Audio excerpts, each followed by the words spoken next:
बड़े अफसोस की बात है, जलील करवा दिया ना।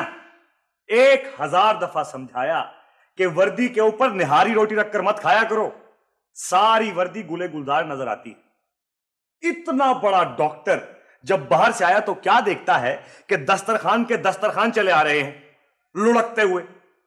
दबा जा सारे यहां से, चलो। सर मेरी वर्दी तो साफ है। जी आपकी क्या बात है, शीशे की तरह चमकती है आपकी वर्दी तो। इसी को देखकर तो कंघी करता हूं। वो बावर्ची से कहिएगा कि दूध में इतना पानी ना मिलाया करे, पानी का मजा ही खराब हो जाता है, दूध का मजा आने लगता है। चलिए जाइए।